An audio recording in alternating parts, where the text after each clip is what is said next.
Pessoal, excepcionalmente eu vou permitir a entrada do pessoal durante a gravação, já está gravando, por sinal, porque é possível que alguém não tivesse o link da sala com essa confusão do Slack, que nem todo mundo está lá no nosso Slack, tá certo? Então, sem mais conversa, a gente vai... essa é a aula introdutória, então a primeira coisa que a gente sempre tem que considerar que é necessário discutir com vocês, né, apresentar, é primeiro uma noção do que é computador. No passado, quando eu fiz o curso, por exemplo, eu era o ponto fora da curva, porque eu, filho de pai nerd, tive computador desde 8 anos de idade, quando ninguém mais tinha. E a verdade é que a gente entrava no curso da universidade e ninguém sabia direito o que era um computador. Eu me lembro de um amigo meu, que me diz até hoje, que no primeiro dia ele quase, assim, perde o juízo com o professor dizendo que todo mundo tinha que comprar uma caixa de disquete. Vocês não sabem nem o que é disquete, né? E esse cara disse, bicho, o que é um disquete? E, aliás, compre uma caixa de disquete, instalem o Turbo C em um deles, porque é o que a gente vai usar. Então, naquela época, ninguém sabia o que era um computador, ninguém tinha contato com o computador, e isso tornava necessário que, no primeiro momento, a primeira conversa fosse sobre o que é um computador. Eu achei que isso tinha se tornado obsoleto porque todos vocês têm computadores e usam computadores diariamente, desde que nasceram. Vocês são a geração que nasceu no meio dos computadores, da internet já funcionando. Eu vi a internet ser criada, né? Então, eu achava que vocês não precisavam dessa conversa. O problema é que as interfaces de utilização dos computadores são tão sofisticadas, tão abstratas, que elas distanciam o usuário do que de fato é o computador na sua essência, do que é o mais central, né? E a gente vai treinar vocês, capacitar vocês, ajudar vocês a serem programadores de computador, e isso requer, portanto, que vocês tenham um entendimento muito mais profundo do que o mero entendimento do usuário final do computador, tá certo?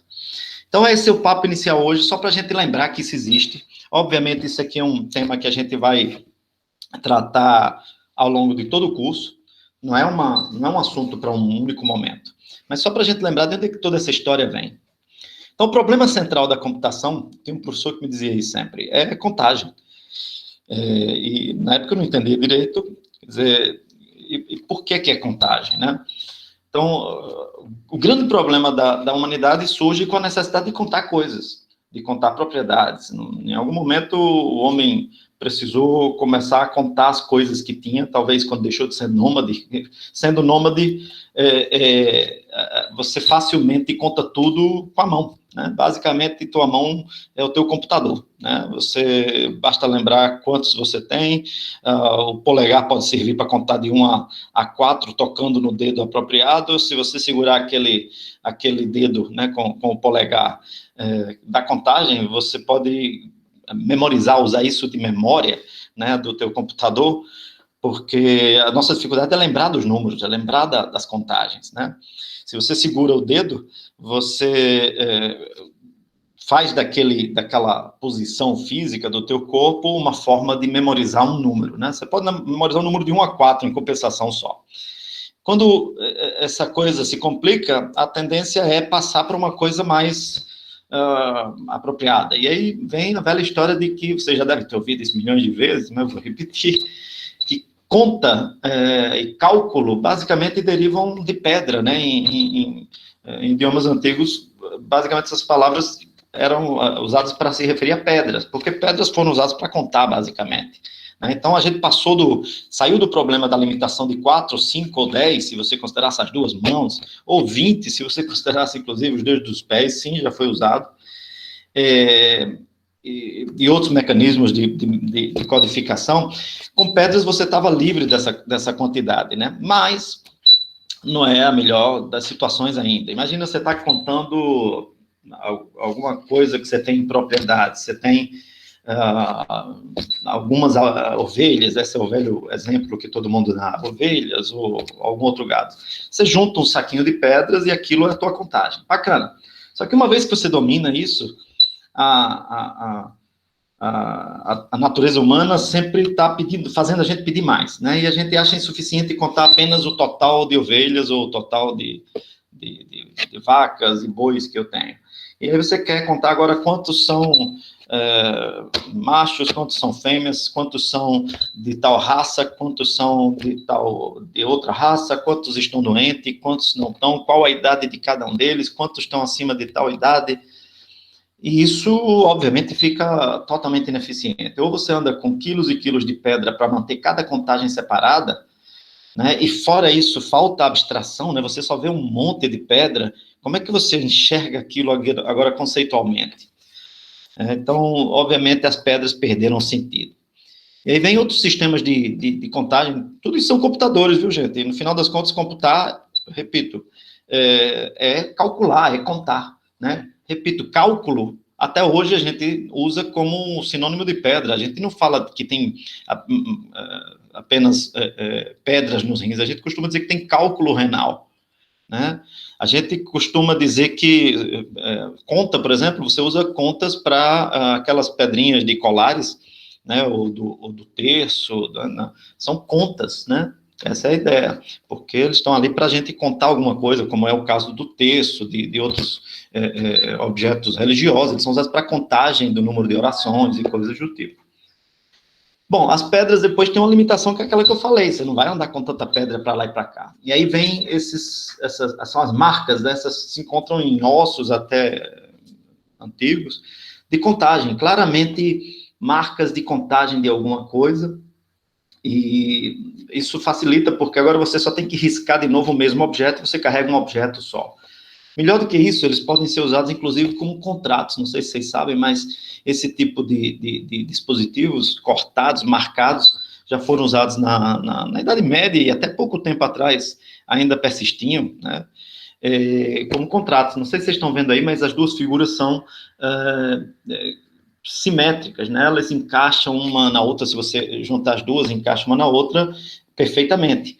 Para que isso? Porque as pessoas faziam as marcas aqui para registrar contagens e quantidades, e depois cortavam ao meio aquela madeira, cada um ficava com uma das partes para um contrato de quanto você está me devendo, ou quanto você tem que me entregar, e coisas do tipo,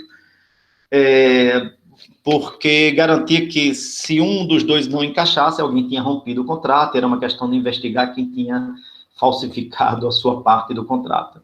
Professor, ou seja, pode dizer. O senhor não está compartilhando a tela com a gente? Não acredito, não. É verdade. Pelo amor de Deus. O pior é que eu estou gravando. Deixa eu ver como é que eu compartilho aqui. Eu acho que eu só posso compartilhar. Eu achava que tinha começado a compartilhar. Não, acho que foi a bobeira da mudança de sala. Valeu demais, Bianca. Ainda bem que você disse cedo. Deixa eu ver aqui como é que eu vou fazer. Entire screen.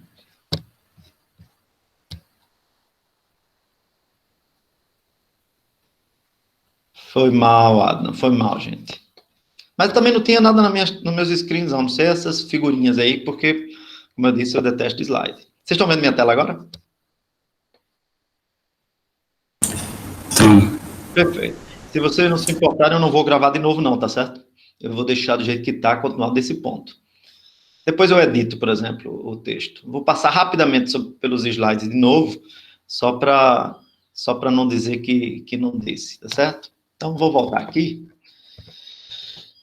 Então, o papo é computadores de programação. Esse é o papo original, geral, que eu estava dizendo que ia ter com vocês, né? Então, aqui eu falei sobre que o problema central é contagem, e o grande problema é contar sem perder a conta, né? Uma coisa é contar de cabeça uma coisa naquele instante, mas o que a gente, em geral, quer é manter aquela contagem por longo tempo. E a gente esquece, a cabeça da gente não é boa para manter dados de longo prazo.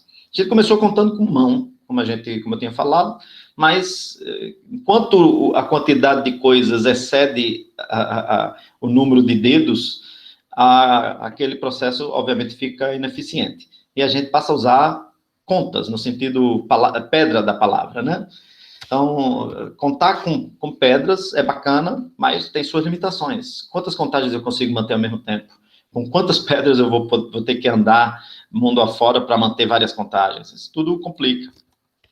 E aí vem, pronto, aí eu estava nessa figura, eu acho. Essa figura, não, eu estava na próxima. Essa figura é a de ossos, eu acho isso na internet fácil, gente. São ossos que, o pedaço de madeira talhados, né, marcados, para que cada risco desses indique um número, uma quantidade que você tem, né? E, obviamente, isso aí já é bem melhor do que as pedras, porque te permite andar com um único objeto, ao invés de uma quantidade enorme de pedras. Esses são os dispositivos usados que eu estava falando para vocês, que eles se encaixam no outro. Vejam que eles são simétricos, né? Esse lado, ele é simétrico a esse, porque a gente está vendo a madeira cortada, você vê inclusive aqui o corte, né, onde é que esses dois, normalmente para você juntar vários no arame, juntar esses contratos, essas coisas se viam de contratos, então você entrega uma via para uma pessoa e a outra via para o outro, e essas marcas que você vê aqui, né, vocês estão percebendo as marcas, né, gente? Estão vendo agora a minha tela, né?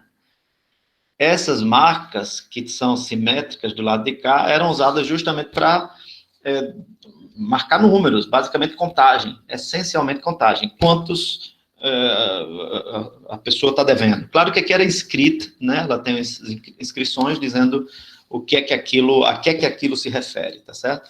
Mas o bacana é que cada um podia ficar com um. Você vê como a gente é inventivo como ser humano.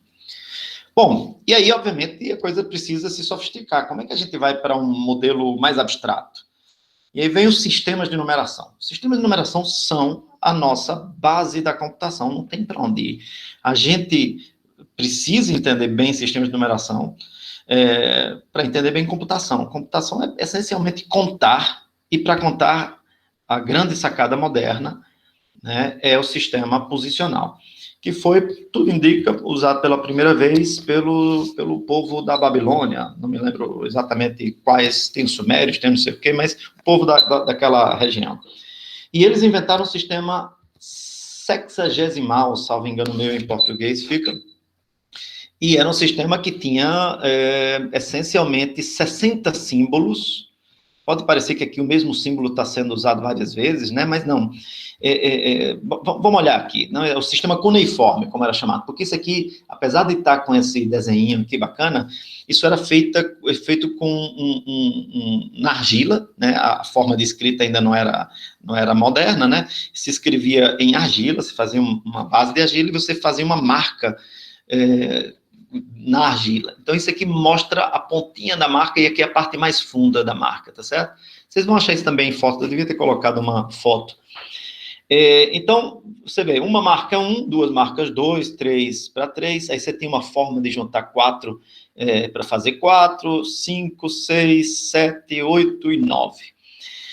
E aí você vê que para 11 a gente já não tem um sistema posicional como o moderno, onde a gente usa o 1 e o 1, né? Eles tinham outra forma de contar. Ele ainda tem um sistema interno, mas o fato é, eles precisavam de 60 números e só com 60 eles começavam a reutilizar esses desenhos por completo. E no sentido posicional, ou seja, eles inventaram a ideia de que o mesmo número pode representar unidades ou outro conjunto de valores. Então, ele poderia dizer assim, um conjunto de 60 mais 11 elementos. Então, para você representar o 71, ficava muito mais fácil que você precisava só escrever esse símbolo e esse outro símbolo e garantir que eles estivessem sendo interpretados corretamente. Por quê? Porque esse símbolo, apesar dele significar 1, numa posição especial, ele significava 60, não 1. Essa é a sacada. Vocês podem achar estranho 60, assim, que coisa estranha, quem é que usaria 60 como base? Acreditem, isso influencia a gente até hoje. Afinal, a gente divide horas em 60 minutos, minutos em 60 segundos, mais coisas que vêm da mesma época, a gente divide o círculo em 360 graus, quer dizer, tudo isso provavelmente consequência desse sistema sexagesimal que perdurou muito tempo, tá certo? Felizmente, depois a gente percebeu que um sistema muito mais apropriado, ainda assim posicional. Detalhe, esse sistema sexagesimal dessa turma aí tinha um problema, não sei se vocês estão percebendo. Não tem o número zero. E um sistema posicional sem o número zero tem um problema enorme. Deixa eu explicar por quê. Imagina que você quer representar o número, um número que tem um elemento na segunda posição. Você lembra que eu tenho uma posição? Vamos pensar nas posições ao estilo que a gente usa moderno, né? A primeira posição mais à direita é a que tem o menor valor. Então, é só unidades, ou só um conjuntinho desse. Então, se eu tenho um, ele representa um. Mas se ele está na segunda posição, eu vou desenhando aqui com o mouse hipoteticamente, aliás, eu estou ficando burro, né? A gente tem, eu preparei aqui justamente para poder desenhar mais fácil. Deixa eu ver como é que era esse troço aqui. Primeira vez que eu vou usar esse software, viu, gente? Aliás, segunda, para não dizer que é a primeira.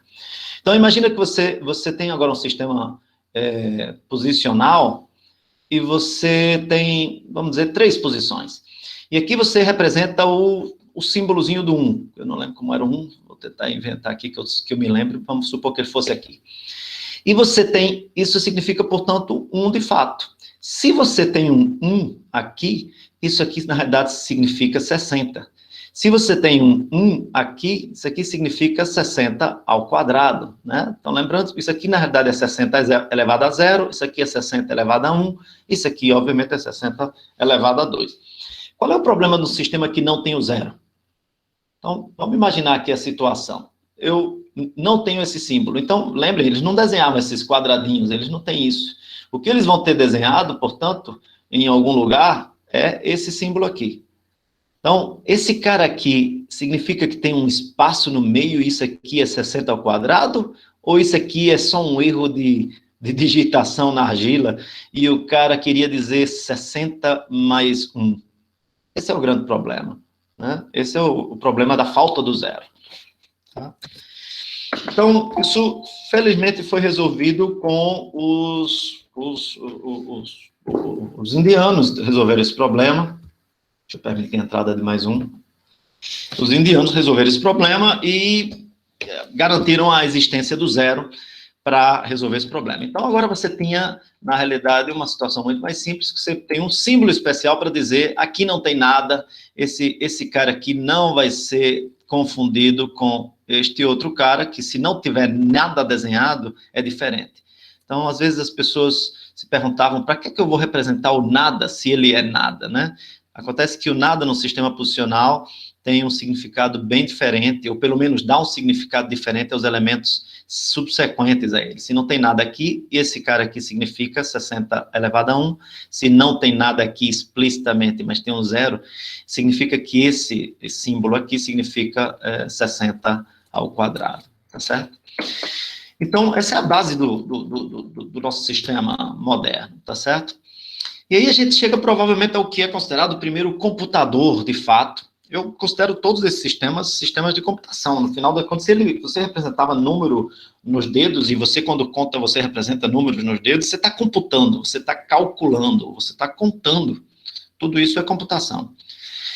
O ábaco é um caso especial, porque ele permite uma representação já baseada no sistema posicional, explicitamente. Agora você tem as pedras presas em certos, nesses elementos aí. Na realidade, ele é baseado nesse sistema aqui, eu botei até na ordem errada os slides. Esse é o sistema, eu não lembro como é que chama, o sistema chinês não lembro o nome, usavam palitos, né? Eles usavam vários palitos, né? Você tem um sistema desse tipo, e você tinha um sistema já posicional, né? E isso foi que evoluiu entre os chineses, primeiro, salvo engano meu, para os primeiros ábacos. Esse ábaco aqui é japonês, contudo. Esse é o ábaco conhecido como Soroban, que é o mais bacana deles, na minha opinião, eu gosto muito. E ele, aliás, eu deixei aqui o app para mostrar a vocês deixa eu ver se ele está rodando. Esse app é de Android normal. Deixa eu ver se eu consigo compartilhar aqui. Está no meu celular, certo? Esse troço aqui deveria pegar a tela do meu celular.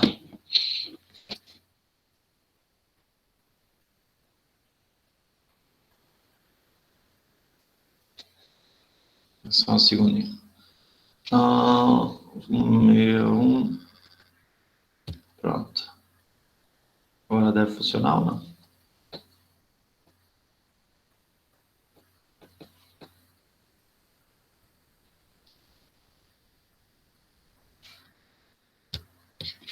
Eu acho que eu tenho que estar fazendo um reload aqui. Agora foi. Então, eu vou espelhar aqui o celular. Pronto. Esse app é bacana. E agora para o Soroban. Então, só para vocês terem uma ideia, vamos... Opa, eu não posso gerenciar ele por ali, não. Tem que gerenciar pelo celular. Então, vamos lá. Então, vamos pegar, por exemplo, aqui no Free Mode, para vocês entenderem qual é a ideia. Aqui é bem simples, gente. O que esse computador, vamos dizer assim, faz é simplesmente representar um número um conjunto de números, se você separar as coluninhas aí para diferentes números. Então, como é que você representa o número 1? Essa barra que você está vendo aqui central, basicamente diz que não tem nada no teu conjunto. Então, esse número que está representado nesse momento é o 0. E ele é composto de vários zeros, porque cada coluna dessa é um dígito. Então, você tem 0, 0, 0, 0, 0, 0, 0, certo? Você tem o básico do básico para contar, né? Então, vamos contar 1. Então, a forma de fazer isso é afastar essa pedra para junto dessa linha central. Aqui o que você está dizendo é que você está representando o dígito 1 nessa coluna. Então, se você tem dígitos zeros à esquerda, a gente sabe que eles não têm significância para o número, e esse número é simplesmente o número 1, tá certo? Do mesmo jeito, o número 2, número 3, 4, e aí acabam essas pedrinhas aqui embaixo. A sacada dessa pedra aqui em cima é que ela justamente, na verdade, ela introduz uma espécie de sistema baseado em conjuntos de 5, em base 5. Mas é só para facilitar, ao invés de eu ter 10 pedras numa única barrinha, como é o ábaco mais convencional, ele permite dividir isso dessa forma. Então, eu tenho 4, e como é que eu vou contar 5? Bom, eu vou voltar essas pedras e colocar apenas 1, porque essas pedras aqui de cima significam 5. Então, essa é a forma do 5. Não confundir, isso é 5, isto é 1, certo? Então, vamos contar de novo. 1, 2, 3, 4, 5. Essa é a forma de contar para 5. Obviamente, a gente agora precisa continuar podendo contar para 6, 7, 8, 9. E aí você já deve ter imaginado o que é que precisa. A gente pode somar os conjuntos. Eu somo 5 com os números que eu já podia representar aqui. Lembra que eu podia representar de 1 a 4, de 0 a 4? Do mesmo jeito. Então, se eu tenho 5 e ainda posso representar de 0 a 4, na realidade, posso representar com os dois combinados de 0 a 9. E essa é a razão pela qual isso é o 6, 7, 8 e 9. Quando acaba isso, a gente passa a usar agora o sistema decimal, né? E pula para a próxima representação. Como é que a gente representa o 10 no nosso sistema? A gente usa 1, mas só que nessa posição em que ele vale, lembrem, o 1 na segunda posição vale 10 elevado a 0, que a nossa base é 10, não 60, 10 elevado a 0, portanto vale 10. E eu zero isso aqui. Esse é o número 10. 11, 12, 13, 14, 15. Como é que eu faço o 16? 16. Alô? Estão me acompanhando, então, gente? Não sei se estão vendo, porque tá meio lento aqui. 17, 18, 19. Como é que eu faço 20? Eu zero isso aqui e somo 1 na coluna do lado. Certo? Então, isso me permite representar qualquer número arbitrário com esse número de dígitos. Então, vamos botar um número aqui qualquer. Esse número seria quem? Vamos tentar interpretar. Nessa coluna, vamos lembrar, essa aqui é unidade, dezena, centena, dezena, desculpa, unidade, dezena, centena, milhar, dezena de milhar. Então, a gente tem 3 dezenas de milhares. Só para lembrar que esses nomes que a gente está dizendo em português são 10 elevado a 0, 10 elevado a 1, 10 elevado a 2, 10 elevado a 3, 10 elevado a 4. Simplesmente um sistema. Por que é importante pensar dessa forma? Porque a gente vai passar a usar sistema binário. Tá? Então, esse número aqui é 10 elevado a 4 vezes 3, ou 3 vezes 10 elevado a 4. Ou seja, isso aqui é 30 mil Isso aqui vamos lembrar, 5 com 2, 7, 37 mil. Isso aqui é a casa das centenas, 10 elevado a 2, vamos contar, 10 elevado a 0, 10 elevado a 1, 10 elevado a 2. A gente está falando de centenas, então a gente está falando 37, 100, né? Isso aqui é só o 100. 37.100 e, isso aqui não tem número, portanto é 0, 37.102. Esse é o número que está representado aqui. Joia, mas como é que isso computa alguma coisa? Esse é o problema do ábaco. Vamos voltar lá para os meus slides. Aliás, onde é que estão meus slides? Então, esse é o problema do ábaco. Do mesmo jeito que os sistemas anteriores, todos eles têm sua limitação. O ábaco não permite colocar dentro dele a própria forma de computar. Como é que eu coloco? Onde é que estão os algoritmos? Onde é que estão os processos? Onde é que estão os programas? Onde é que estão a forma de manipular esse número para transformar ele em outro, né? Esse mesmo número... já desliguei aqui. Esse mesmo número eu poderia somar com outros números com um algoritmo, mas o algoritmo tem que estar na minha cabeça. Então, na verdade, o computador é a combinação do ábaco com os algoritmos que vão ficar na cabeça do usuário do ábaco.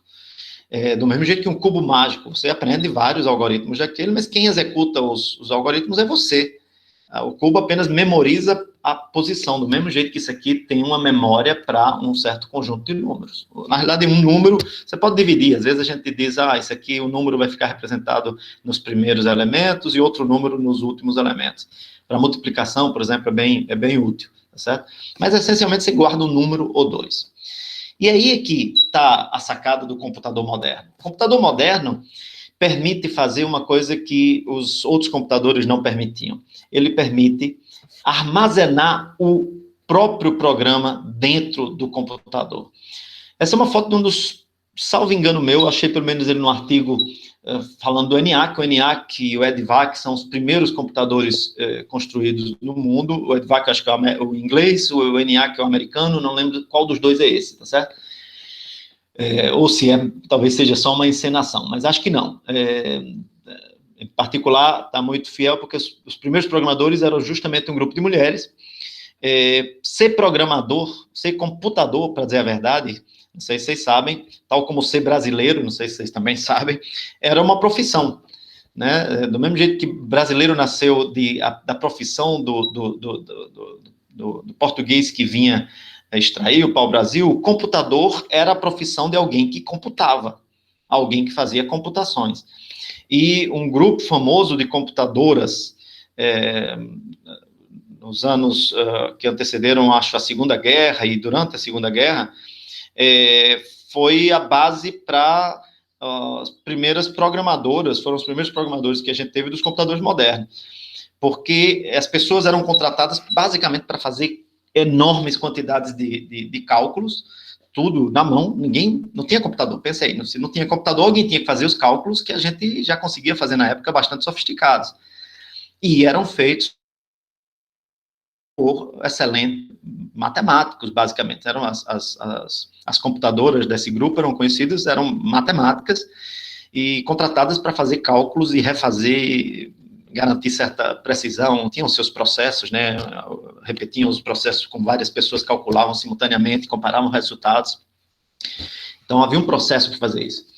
E quando o computador foi criado, obviamente, entre elas é que foram recrutadas as pessoas que iriam usar o computador para computar. Então, elas iam continuar fazendo o seu trabalho de computar, mas com a ajuda do computador. O problema era o seguinte, nesses primeiros computadores, a programação era isso aí que você está vendo. Programar era configurar o estado do computador. Lembra que o computador é um grande ábaco digital, mas para o qual você pode dizer as instruções que ele deve executar para transformar aquele número em outro número. Então, é como se, ao invés de o algoritmo estar na cabeça da gente apenas, ele pudesse estar gravado como dado. Vê bem, o computador guarda o dado e o programa como uma forma especial de dado. Essa é a sacada. Então, o computador moderno é basicamente isso. Ele armazena dados e armazena o programa, que é uma forma de dado, na memória do computador. O que é que isso significa? Significa que o computador da gente é essencialmente uma máquina genérica, generalista. Ele é uma máquina que armazena números, sim, ainda hoje ele é só isso, ele armazena números, e você pode armazenar, pode representar com parte daqueles números, do mesmo jeito que a gente poderia fazer no Abaco, um número representar um dos parâmetros, um dos argumentos da multiplicação, e o outro, a gente agora pode fazer o computador armazenar em um certo conjunto de dados, o que a gente chama de programa, o algoritmo que vai ser executado. E noutra parte do computador, os dados. Basicamente, isso é um computador moderno, nada mais do que isso. O resto é codificação em cima desses números. Essencialmente, isso. Então, quando a gente usa um aplicativo gráfico como esse, onde eu posso simular como é que apaga? Nem lembro como é que apaga aqui. Posso simular, aliás, é aqui, eu acho. Posso simular uma caneta e digitar e tudo mais aqui, né? Posso desenhar. Tudo isso que está sendo feito é, na realidade, alterar o estado da memória do computador, e esse estado de memória reflete na tela, que é o que a gente está fazendo aqui, né? Quando eu escrevo alguma coisa aqui, eu altero certos elementos na memória, e esses elementos da memória que estão sendo usados para refletir o que a gente está vendo. Mas, essencialmente, lá dentro, a única coisa que a gente tem é um enorme ábaco, né, um enorme ábaco digital, que, além dos números, é capaz agora de codificar, e aí eu vou usar pela primeira vez a palavra codificar programas ou algoritmos. A gente vai ver que os dois não são sinônimos, mas estão muito relacionados, como dados. E como ele permite fazer isso? Você pode deixar ele praticamente autônomo, porque o computador humano, aquele que fazia as computações no ábaco, conduzia as transformações no ábaco para obter os resultados, ele deixa de ser necessário, porque o computador passa ele mesmo a olhar qual é a próxima instrução, como é que eu devo modificar os dados, e ele mesmo altera. Ele olha a próxima instrução e altera de novo. Olha mais uma instrução e altera o dado.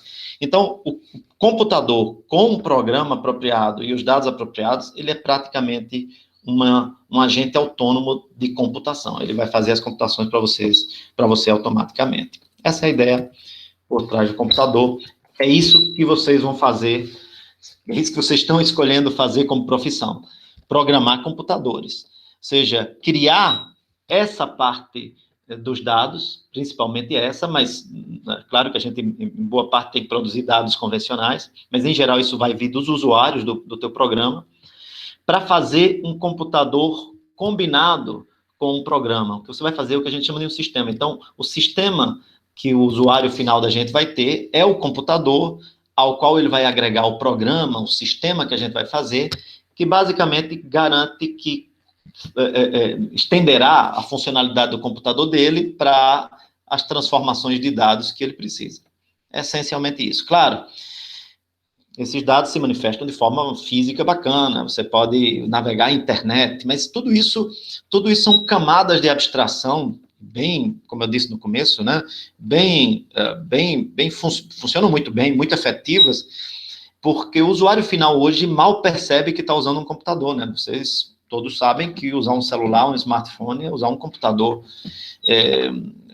Eu sei lá, hoje, se você pensar direito, tem computador em todo lugar da vida da gente. Se a gente simplesmente parasse, por algum motivo mágico qualquer, os computadores digitais parassem de funcionar, nossa vida desmorona. Tudo que a gente está acostumado provavelmente depende de computação e computadores, e programas e software em todo momento.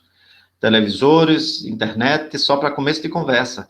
Mas, se brincar, você mal vai conseguir dirigir um carro. Tem computadores e tem software nos carros, controlando injeção eletrônica. A gente chama de injeção eletrônica, mas hoje ela é toda computadorizada. E aí vai, sistemas de comunicação nem se fala, mas coisas mais convencionais, distribuição de alimentos, nada disso funciona hoje sem sistemas de computação e software e programas funcionando por trás disso. Então é isso. Eu vou, se alguém tiver uma pergunta que quiser incluir aqui na gravação, senão eu vou interromper para a gente fazer um breve intervalo e depois a gente volta só para tirar as dúvidas, só lembrando que só ficam gravadas a aula principal, as dúvidas, inclusive, você não é nem obrigado a assistir, a participar. Alguma dúvida para gravar, gente? Então, até daqui a pouco, vou parar aqui. Como é que eu paro? Stop recording.